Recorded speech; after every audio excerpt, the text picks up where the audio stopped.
नमस्कार स्टूडेंट्स, आज अपने करने जा रहे हैं जूलॉजी में BSc third year, BSc BEd second year का पार्ट 13वां पार्ट जो अपने बुक चल रही है इसमें एंडोक्राइनोलॉजी।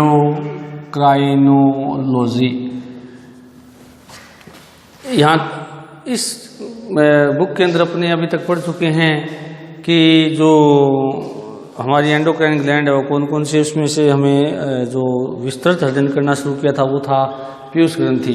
तो पीयूष ग्रंथि में अपने एडिनो हाइपोफाइसिस को पढ़ रहे हैं, एडिनो हाइपोफाइसिस को पढ़ रहे हैं। एडिनो हाइपोफाइसिस के कल अपने दो हार्मोन किए था, एक एसीटीएच के बारे में पढ़ा था, उसके अलावा अपने उससे पहले ग्रोथ हार्मोन है, उसके अलावा अपने जो सोमेटोट्रोपिक है और प्रोलैक्टिन है, ये सभी हार्मोन इसके पढ़ चुके हैं। आज अपने जो हार्मोन इसका करने जा रहे हैं एडिनो हाइपोफाइसिस का वो है TSH, थायराइड स्टिमुलेटिंग हार्मोन, या इसको हिंदी में बोलें तो थायराइड उत्तेजक हार्मोन। अब देखिएगा जो थायराइड ग्रंथि है वो हमारे शरीर की एक इम्पोर्टेंट ग्रंथि है और ये ग्रंथि जो है हमारी उपापचय क्रियाओं के लिए आवश्यक ग्रंथि है, क्योंकि थायराइड ग्रंथि के द्वारा थायरोक्सिन हार्मोन बनता है। वो थायरोक्सिन हार्मोन हमारी शरीर की जो बेसल मेटाबॉलिक जो रेट होती है, आधारीय उपापचय दर, उसको बनाए रखने में सहायक होती है। उसके अलावा जो शरीर के अंदर ऊर्जा निर्माण जैसी घटनाएं संपन्न होती है, तो जिससे शरीर की जो दैनिक क्रियाकलाप है वो चलते रहते हैं। तो इसके लिए हमें थायराइड ग्रंथि बहुत आवश्यक है, इसको डिटेल में अपने आगे पढ़ेंगे। परंतु उससे पहले अपने एडिनो हाइपोफाइसिस का देख रहे हैं TSH hormone, thyroid stimulating hormone या थायराइड उत्तेजक हार्मोन। अब देखिएगा स्टूडेंट्स कि थायराइड जो स्टिमुलेटिंग हार्मोन है, ये हार्मोन थायराइड एडिनो हाइपोफाइसिस स्रावित होकर थायराइड ग्रंथि के पास जाता है, जाकर के उसको प्रेरित करता है उसके विकास के लिए, थायराइड ग्रंथि के विकास के लिए। क्योंकि थायराइड ग्रंथि के अंदर कुछ पुटक्स पाए जाते हैं जो कि एपिथेलियल सेल्स के बने होते हैं, उन पुटकों के निर्माण के लिए प्रेरित करता है, जिससे थायराइड ग्रंथि की वृद्धि व विकास होता है। उसके अलावा जो थायराइड ग्रंथि जो है रक्त में से आयोडीन लेकर के थायरोक्सिन का निर्माण करती है, जिनको हम T3 T4 भी बोलते हैं, उनका निर्माण करने के लिए, या यूँ कहते हैं कि ब्लड में से जो आयोडीन है उसको लेने के लिए जो है प्रेरित करता है थायरोक्सिन हार्मोन, TSH हार्मोन। उसके अलावा यदि हम बात करें जो थायराइड ग्रंथि के अंदर टायरोसिन एमिनोमल है, वो आयोडीन के साथ मिलकर के मोनोआयोडोटायरोसिन, डाईआयोडोटायरोसिन, ट्राईआयोडोटायरोसिन और टेट्राआयोडोटायरोसिन जैसे एलिमेंट्स बनाता है, जो कि T3 T4 कहलाते हैं। तो T3 का मतलब होता है ट्राईआयोडोथायरोन और T4 का अर्थ होता है टेट्राआयोडोथायरोन। तो इनके अंदर टायरोसिन एमिनोमल तो होता ही होता है, साथ के में इनमें जो है आयोडीन भी इंक्लूड होता है, यानी आयोडीन और टायरोसिन एमिनोमल मिलकर के T3 और T4 का निर्माण करते हैं। ट्राईआयोडो के अंदर 3 आयोडीन के अणु होते हैं और टेट्राआयोडो के अंदर 4 अणु होते हैं आयोडीन के। तो आयोडीन को टायरोसिन से मिलाने के लिए भी TSH का होना आवश्यक है। तो इस प्रकार TSH हम कह सकते हैं कि थायराइड ग्रंथि के विकास के लिए जिम्मेदार है, थायराइड ग्रंथि के पुटकों के निर्माण के लिए आवश्यक है। उसके अलावा रक्त में से आयोडीन को थायराइड ग्रंथि में भेजने के लिए आवश्यक है, T3 T4 के निर्माण में सहायक है। तो ये सारी क्रियाओं के लिए TSH का होना आवश्यक है। अब यदि हम बात करें इसके बेसिक जो है, तो TSH हार्मोन है, ये बेसोफिल कोशिकाओं के द्वारा, यानी एडिनो हाइपोफाइसिस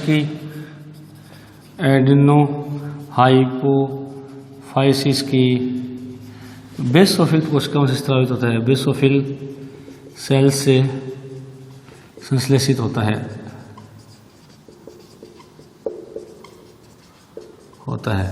अब देखिएगा एडिनो हाइपोफाइसिस की बेसोफिल सेल्स जो कि क्षारीय अभिरंजक कोशिकाएं होती है। दूसरा TSH जो है, ये TSH ग्लाइकोप्रोटीन प्रकृति का होता है, ग्लाइकोप्रोटीन प्रकृति का हार्मोन है। ग्लाइकोप्रोटीन प्रकृति का हार्मोन है। और इसकी यदि हम अणुभार की बात करें तो इसका अणुभार जो 10,000 से 30,000 तक के बीच में होता है। अणुभार जो है 10,000 से 30,000 तक होता है। ये हार्मोन जो होता है TSH, ये थायराइड ग्रंथि की वृद्धि व विकास के लिए जिम्मेदार है, जो कि अभी मैंने आपको बताया है जिम्मेदार है। यानी इसमें पुटक निर्माण,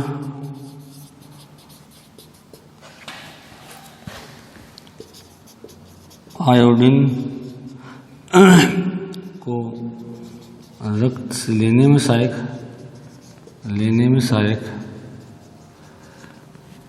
T3 व T4 निर्माण में सहायक होता है। कौन सा हार्मोन? Thyroid stimulating hormone. अब देखिए थायराइड स्टिमुलेटिंग हार्मोन का यदि हम नियंत्रण की बात करें, कंट्रोल की बात करें, तो जो TSH हार्मोन है इसका नियंत्रण जो आपको पता ही है कि हाइपोथैलेमस का नियंत्रण, एडिनो हाइपोफाइसिस का नियंत्रण हाइपोथैलेमस द्वारा होता है।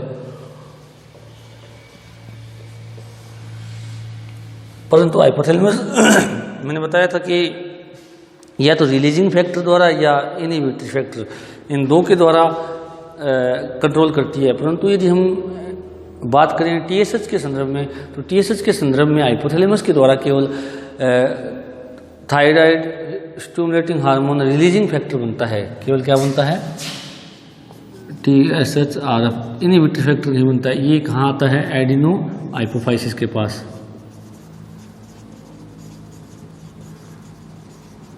एडिनो हाइपोफाइसिस जो है वो किसका स्ट्रे करती है? TSH। TSH किसके पास आता है? थायराइड के पास। और क्या बनता है? T3 एंड T4, यानी जिसको हम सामान्य भाषा में बोलते हैं थायरोक्सिन। अब जो थायरोक्सिन है ये बनेगा। अब थायरोक्सिन का कंट्रोल कौन कर रहा है? TSH। और TSH का कंट्रोल कौन कर रहा है? TSH RF। और TSH RF का स्राव कौन कर रहा है? हाइपोथैलेमस। हाइपोथैलेमस इसको रक्त में छोड़ता है, रक्त से ही होती है एडिनो हाइपोफाइसिस के पास आता है। और एडिनो हाइपोफाइसिस की जो बेसोफिल सेल्स हैं वो क्या करती है? TSH का स्राव करती है। TSH जो है थायराइड ग्लैंड के पास आकर के T3 और T4 हार्मोन के संश्लेषण को प्रेरित करता है, जिसको अपने थायरोक्सिन भी कहते हैं। अब देखिए ये तो पॉजिटिव फीडबैक होता है। ये तो कौन सा फीडबैक होता है? Positive feedback. अभी थायरोक्सिन जो है आपको पता है उपापचय क्रियाओं, शरीर की उपापचय क्रियाओं को चलाने वाला हार्मोन है, उपापचय क्रियाओं को संपन्न करने वाला हार्मोन है। अब होगा क्या कि जैसे ही थायरोक्सिन बनेगा उपापचय क्रियाएं चलती रहेंगी। जैसे उपापचय क्रिया पूरी हो जाती है तो यहाँ से नेगेटिव फीडबैक कहाँ पर जाता है? हाइपोथैलेमस के पास। नेगेटिव फीडबैक और पॉजिटिव फीडबैक मैंने वैसे स्टार्टिंग में आपको बता दिया था कि ये क्या होता है, क्योंकि हमारी जो ग्रंथियां हैं वो लगभग नेगेटिव फीडबैक पर काम करती है सारी की सारी, और पॉजिटिव फीडबैक भी पाया जाता है, कुछ मात्रा में होता है, परंतु नेगेटिव फीडबैक मैक्सिमम देखने को मिलता है। अब देखिएगा यहाँ क्या होगा कि जैसे उपापचय क्रियाएं पूरी हो जाती है तो वहाँ से क्या होता है, कोशिकाओं से सूचनाएं जो है हाइपोथैलेमस के पास जाती है। हाइपोथैलेमस TSH RF का बनाना बंद कर देती है। ये बनना बंद होगा तो एडिनो हाइपोफाइसिस जो है TSH नहीं बनाएगी, थायराइड ग्लैंड के पास कोई सूचना नहीं जाएगी तो T3 और T4 बनना भी क्या हो जाते हैं? बंद हो जाते हैं। जैसे उपापचय क्रियाएं रुक जाती हैं या धीमी हो जाती है। उसके बाद क्या होता है कि जैसे ही उपापचय क्रियाओं को पुनः शुरू करना होगा तो क्या होगा कि ये जो यहाँ से फिर पॉजिटिव फीडबैक जाता है तो हाइपोथैलेमस इसका निर्माण शुरू कर देता है। करने से फिर एडिनो हाइपोफाइसिस TSH बनाता है। TSH थायराइड ग्लैंड के पास आकर के T3 और T4 का संश्लेषण करता है, जिसको थायरोक्सिन कहते हैं, जिससे उपापचय क्रियाएं पुनः प्रारंभ हो जाती है। तो ये हमारा जो है ग्रंथि हाइपोथैलेमस के द्वारा नियंत्रित होती है, एडिनो हाइपोफाइसिस। अब देखिएगा स्टूडेंट्स, ये जो अभी तक अपने हार्मोन पढ़े हैं, ये सारे के सारे हार्मोन हमने पढ़े हैं एडिनो हाइपोफाइसिस के। तो एडिनो हाइपोफाइसिस है, इसके द्वारा जो हार्मोन स्रावित होते हैं उनको हमने आप देख लिए। तो मैं आपको थोड़ा सा एक बार उसके बारे में थोड़ा बता देता हूँ कि अभी तक हमने क्या पढ़ा है। एडिनो हाइपोफाइसिस जो होती है अगर पीयूष ग्रंथि, इसके द्वारा हमने जो हार्मोन पढ़े हैं वो अभी कंप्लीट हो चुके हैं। उनके अंदर हमने कौन कौन से हार्मोन पढ़े हैं? ग्रोथ हार्मोन, जिसको सोमेटोट्रोपिक हार्मोन भी कहा जाता है। उसके अलावा अपने प्रोलैक्टिन पढ़ा है। उसके अलावा अपने गोनेडोट्रोपिक हार्मोन पढ़ा है, जिसके अंदर 2 हार्मोन थे, LH और FSH। उसके अलावा अपने ACTH हार्मोन पढ़ा है। उसके अलावा अपने जो है TSH हार्मोन पढ़ा है। इस प्रकार ये 6 हार्मोन अपने पढ़े हैं। किसके द्वारा स्रावित होते हैं? सारे के सारे एडिनो हाइपोफाइसिस के द्वारा स्रावित होते हैं। एक बार मैं थोड़ा सा हल्का सा आपको याद दिला देता हूँ कि एडिनो हाइपोफाइसिस के अंदर 2 तरह की उपकला कोशिकाएं पाई जाती है, एसिडोफिल और बेसोफिल।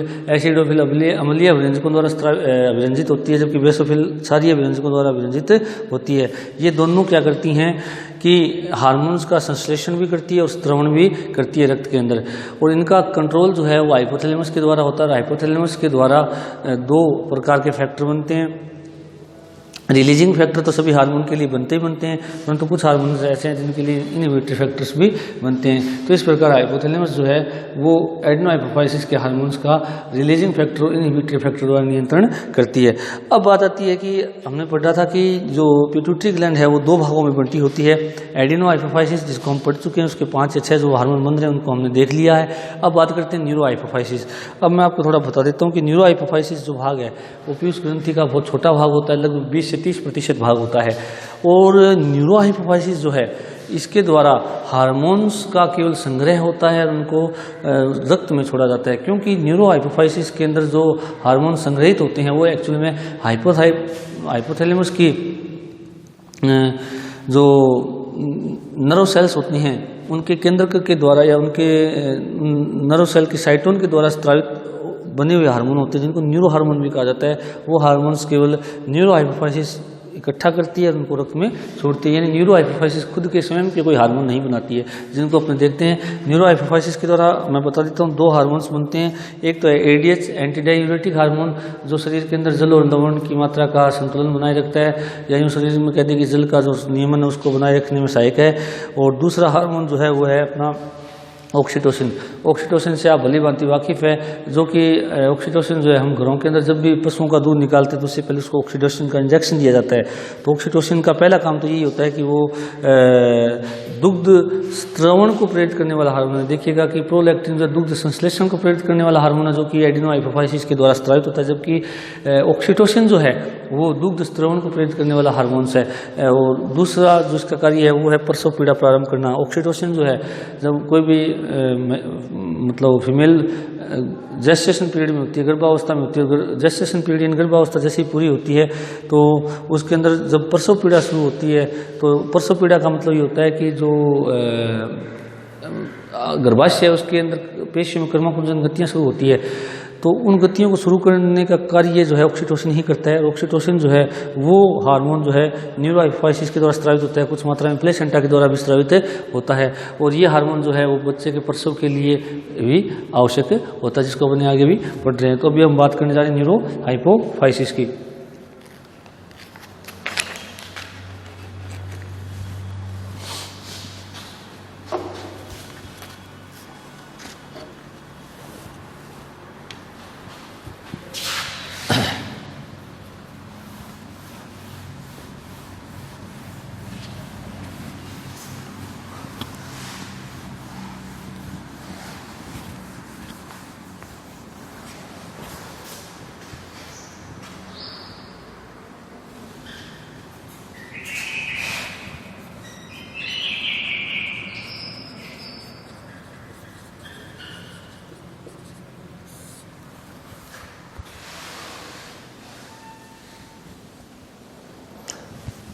अब देखिएगा, सबसे पहले न्यूरो हाइपोफाइसिस के बारे में मैंने आपको बता दिया कि न्यूरो हाइपोफाइसिस जो है उसके अंदर 2 प्रकार के न्यूरॉन्स होते हैं, सुप्रा ऑप्टिक और पैरावेंट्रिकुलर।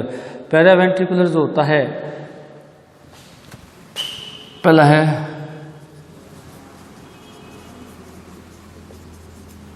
दूसरा है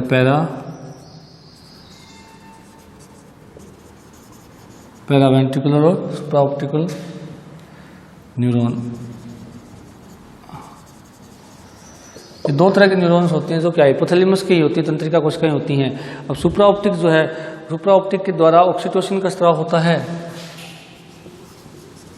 और पैरावेंट्रिकुलर के द्वारा एडीएच, कौन सा होता है, एडीएच हार्मोन का स्राव होता है। एडीएच जो जिसको हम वैसोप्रेसिन भी कहते हैं, जिसको हम वैसोप्रेसिन भी कहते हैं, इन दो का स्राव होता है। सुप्रा ऑप्टिकल और जो पैरावेंट्रिकुलर है ये क्या है, हाइपोथैलेमस के न्यूरॉन्स होते हैं। तो न्यूरॉन्स के द्वारा मैंने अभी बताया न्यूरो हाइपोफाइसिस जो है, ये नाम क्यों रखा गया, न्यूरो का शब्द न्यूरॉन से बना है, हाइपोफाइसिस यानी पीयूष ग्रंथि का भाग जो कि न्यूरॉन से बना होता है उसको न्यूरो हाइपोफाइसिस कहते हैं। और मैंने डायग्राम में आपको बताया भी था कि जो हाइपोथैलेमस के सुप्रा ऑप्टिकुलर न्यूरॉन्स और जो पैरावेंट्रिकुलर न्यूरॉन्स होते हैं ये जो है ये